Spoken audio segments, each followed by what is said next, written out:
We don't have to do this. No, because you didn't speak at shoot around. We do have to do this. At least once a day. Do we? Yeah, you can speak at shoot around. You can maybe skip this and then pick it up with the league. Oh yeah. My point is, I'm the only one who's required to be here. Who's in the room right now? Right? So nobody's got a question. True that. True that. This is a simple one though. Same lineup as last game. Yes. Okay. Just curious, is it safe to assume Steph's playing tomorrow? And if so, do you have a time frame, time limit you have on him? Or? I would say most likely he'll play. I talked to him today. He was feeling good. So we'll see how he's feeling tomorrow morning. And he probably will have a time limit on his minutes, but we haven't worked it out yet. Coach, just wanted to get an update on Omri. Obviously, he's out tonight, but how bad did you see his ankle, and what's the outlook on him going forward? It's not bad. It's not too bad. There's not much swelling, but it was definitely tweaked, and it makes no sense to play him on back-to-back nights. So give him today to rest, and if he's doing okay, then he'll play tomorrow, and if not, he sits tomorrow, and for sure he's okay in Dallas because we've got about 5 days before. There's no way it holds him out that long. What was the evaluation process for Steph to know Saturday's likely the day, and now that he's close, do you see a giddiness in him? Oh yeah, he's excited. He's fired up. The process was just going along with the medical staff's recommendation and just the daily progress that he was making, combined with the schedule. The way it works out, tomorrow should be a good game for him to play. Obviously, I wouldn't want him to play on a back-to-back with a sore ankle, but or with a healing ankle, I should say. But tomorrow, it appears he's good to go, and then we don't play again for a while. So it should be a good time for him to go for it.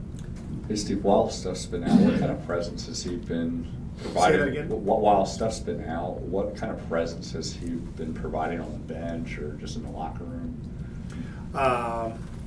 He's just Steph. When he's around, everybody feels better. I mean, he's just a great teammate, great person. Settling influence. He's just it's good to have him in the building, but it's more fun to have him on the floor. Steve, what do you think about all the buzz that KD's now getting around Defensive Player of the Year and just the speculation there? I think it's exciting, for all of us, but for him especially. He's always been recognized for his scoring. He's won MVP, he's won scoring titles. But to be mentioned in that conversation is a huge testament to the work he's put in and what he means to our team. You guys have been home most of the month, obviously, and curious to know how many times have you guys actually scrimmaged roughly this month, if at all? Zero. Yeah, I don't think we've scrimmaged all year. Since training camp. Since camp, yeah.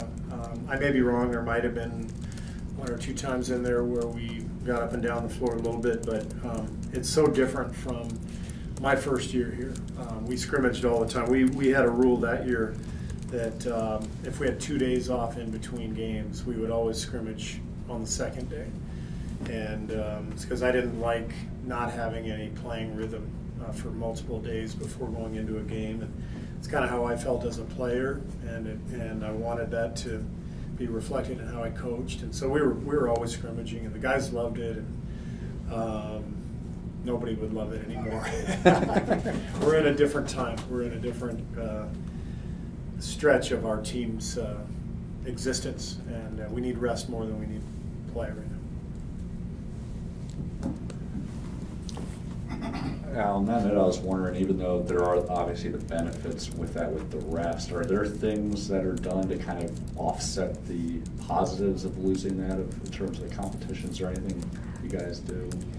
Because the guys who don't play much are doing a great job of engaging in 3-on-3, sometimes 4-on-4 if we can get a couple coaches to play, and that's necessary. That's one of the key things for any reserve player in the league to figure out is you're on your own.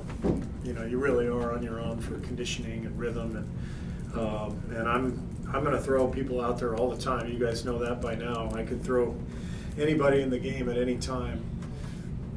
But if you haven't played in a couple weeks, it's hard to be ready for that shot or that moment or that few minutes that you're playing.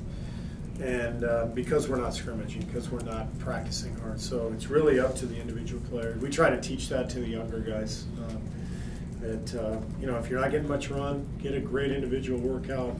Grab a couple guys, play 2-on-2, play 3-on-3, even 1-on-1, so that you can be ready for your chance. I would think when it comes to guys coming back, with Steph coming back, what should be the realistic expectation on that first game for him in the minutes, you guys? As far as minutes? Not minutes, but maybe I don't know if fans should expect an all-star performance in that one. Yeah. Steph will be Steph, but what do you hope the expectation? Anything's possible. Who knows? With Steph, nothing would shock me. He might make 10 straight shots. He might. I mean, that's just. He might miss 10 in a row to start with, and then make 8. I mean, with Steph, all it is a matter of him finding his rhythm. I do remember in the playoffs a few years ago against Portland, when he came back, he had missed about 6 games and came back and he was like 0 for 11 to start the game, and then he made his 12th shot and he shimmied his way back down the court, which was one of my favorite Steph moments, the ultimate display of confidence. 1 for 12, he's shimmying. It's awesome.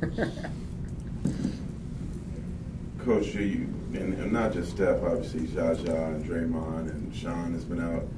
How have some of the other guys, and who in particular think benefited from their absence, and can that have a lasting effect the rest of the season? Benefited from the absence of all the guys? Yeah. Jordan would be number one, obviously, just the minutes and the responsibility, because he played for both Zaza and Draymond when those guys were out, and so his load, his workload went way up, and he needed that. It was good for him.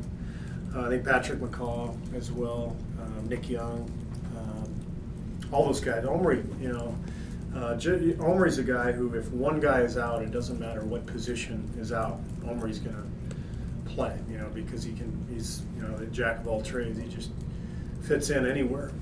And so all these injuries have given him consistent minutes, a few starts here and there, and he's been brilliant. So in a weird way, this stretch has been good for our team because it's fortified our bench, it's given those guys some confidence, and it's allowed a couple of our younger guys to emerge. That it? Thanks a lot. See you guys. Thank you. Thanks, dude. You almost had another question.